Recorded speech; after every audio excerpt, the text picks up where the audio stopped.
ख्वाब में जवाहिरात का बुत देखता है कि मुख्तलिफ़ जवाहिरात से बुत बना हुआ है, तो ये इशारा है कि दीन से उसकी गरज़ वो दुनिया परस्ती और ऐश परस्ती है और जाहु हशम है, यानी दुनियावी जाहु मनसब को हासिल करना, ये उसका मतमाह नज़र है, ये उसका मकसद है, दीन के ज़रिए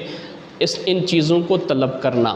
अगर कोई शख्स ख्वाब में देखता है कि वो जवाहिर का बुत हो गया है, यानी जिसको वो पूजता है वो बुत जो है वो जवाहिर का हो गया है, तब्दील हो गया है, तो ये इशारा है दीन से उसके माल हराम को जमा करने की तरफ, यानी दीन से उसकी गर्ज़ क्या होगी, माल हराम को जमा करना। अगर कोई शख्स ख्वाब में देखता है कि घर के अंदर बुत मौजूद है, तो ये इशारा है इस चीज़ की तरफ कि वो शख्स जो ख्वाब देखने वाला है या वो औरत जो ख्वाब देखने वाली है